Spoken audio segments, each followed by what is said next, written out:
Umamin na ang President Ferdinand Marcos Jr. Pinagtatakpan lang talaga ang mga nang abuso nung panahon ng drug war. Nilaglag na ni President Bongbong Marcos si former President Rodrigo Duterte.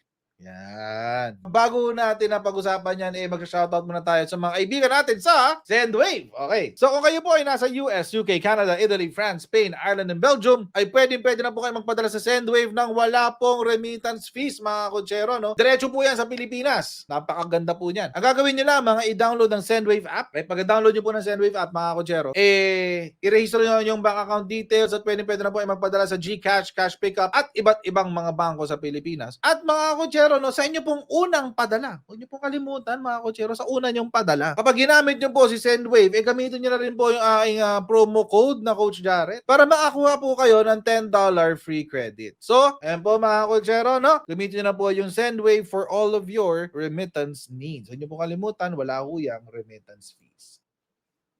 Ito yung balita kanina. Marcos admit abuses in Duterte drug war.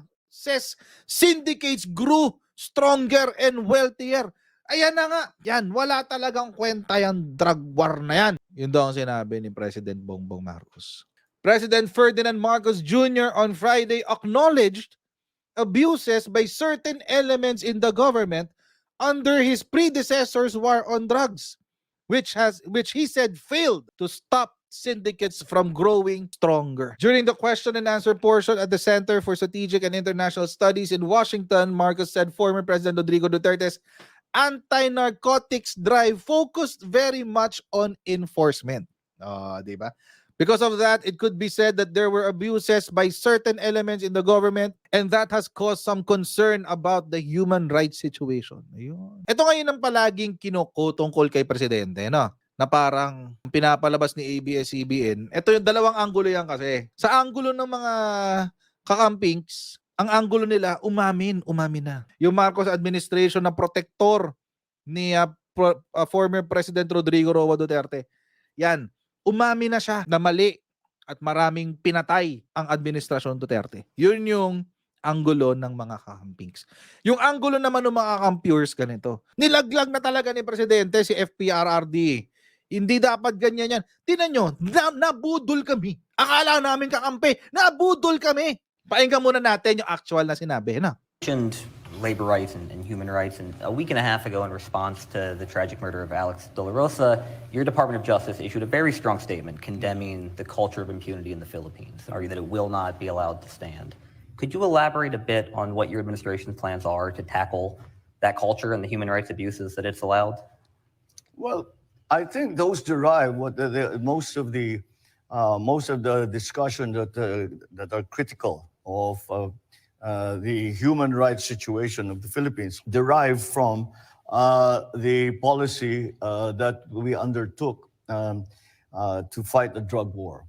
And perhaps and in my view, what had happened in the previous administration is that we focused very much on enforcement. And because of that, it could be said that there were abuses by certain elements in the government, and that has caused some concern with many in many quarters about the human rights situation in the Philippines.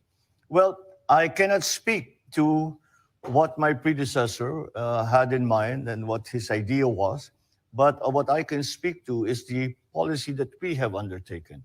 And that I said the drug war continues to be at the source of much criminality in the Philippines.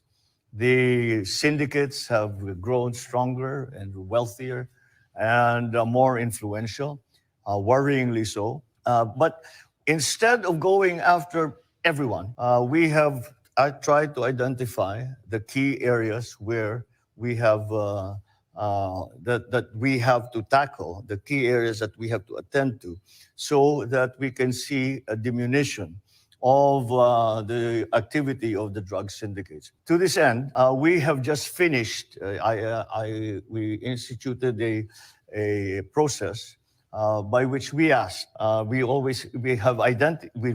is very clear. I think anyone who looks at the drug problem in the Philippines, even very quickly, will immediately see that the problem lies in enforcement. And some of our law enforcement officers have been sucked in to this these terrible systems that have enriched themselves at the cost of the lives of many, especially our young people. And the policemen. That is why I organized a commission, and I asked for the resignation of all the police officers from colonel level up. And we have received about 917 resignations, and we are now in the process of looking through the records of these officers to see those that have had derogatory comments, those that have evidence against them. As of today, 2 of those very high-ranking, I think general rank, have already been separated from the service. And there are still over 30 cases that are being administratively investigated. And that will continue. And if anything is found that implicates any of them to be involved in any of these activities, then we will start to develop the cases against them, and in that way dismantle this terrible system that has grown up and has become such a cancer in our society that has gone all the way to the highest levels of government. So the change in policy, I believe, is much more focused. I always say that the previous administration focused on enforcement. We have taken enforcement as far as we can. Now it is time to look at actually going after dismantling these syndicates.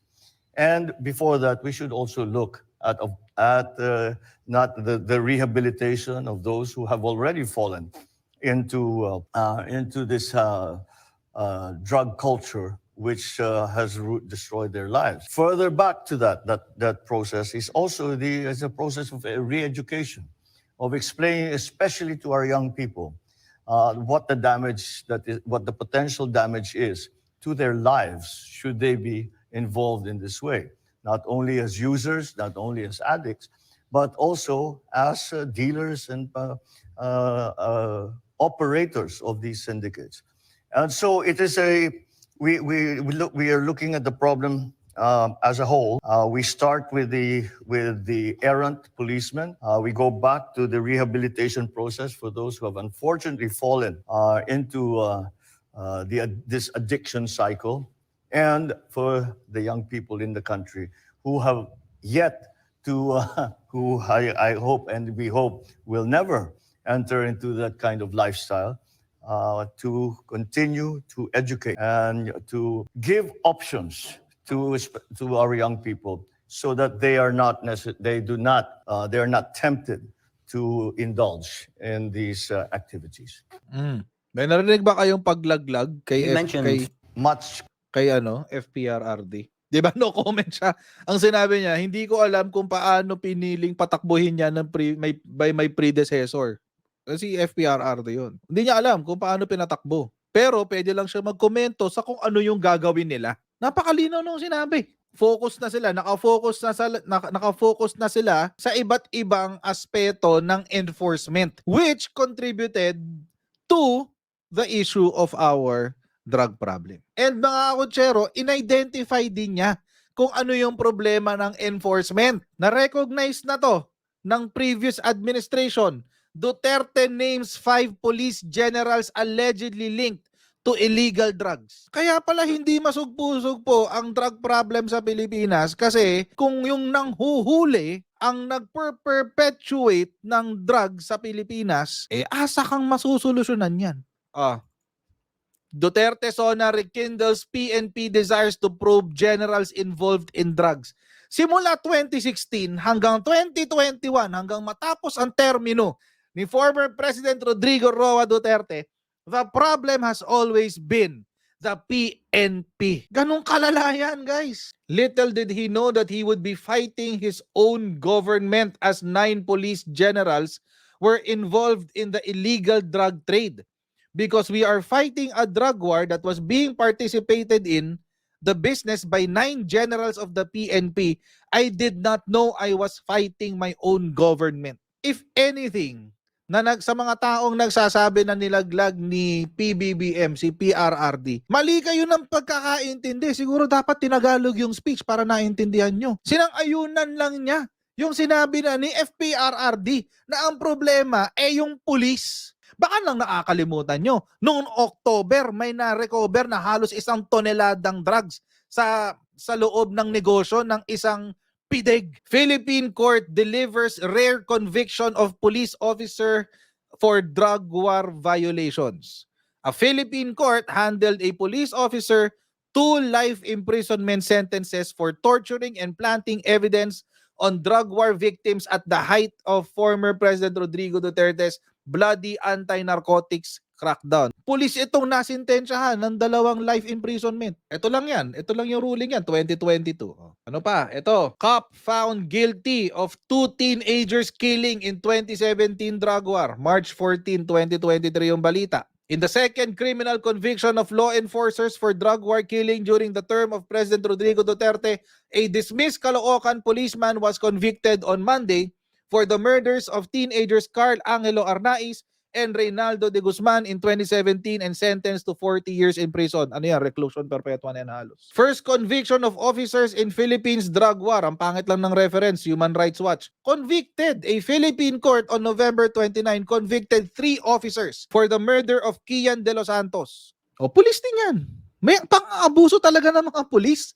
Nung panahon na yun, tanggapin na natin yun. It happened. In fact, tinanong pa nga si PBBM kung anong opinion niya doon, anong sinabi niya. Ito, papakita ko sa inyo. In a later interview with traveling media, Marcos refused to assess how Duterte handled the drug war. I am in no position to assess the administration of anyone else. Yan ba ang nanaglag? Sige nga, palibasa kasi itong mga kakamping, maisip lang talaga nila na pwede nilang gamitin ng administration laban sa ang Marcos administration laban sa Duterte administration para mapagsabong yung 2 partido para sa 2028 merong pag-asa yung kandidato nilang makapasok.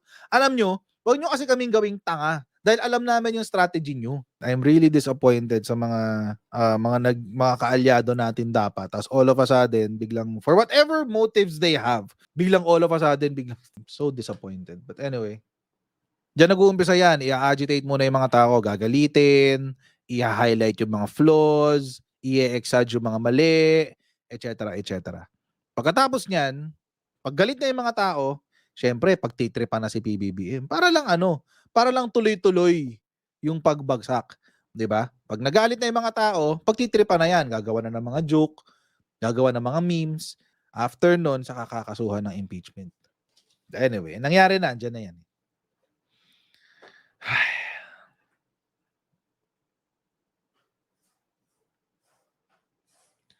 Anyway. Ayan. So, hanggang dyan lang po muna tayo ngayon mga kutsero. God bless everyone. Please don't forget to like, share, and subscribe sa ating pong Coach Jared YouTube channel at sa ating Facebook page, Coach Jared din. And pa-follow po si Tatay Talks sa Facebook page po natin. And I'll see you in our next Coach Jared Live. Right? Bye everyone. See you next time. Bye.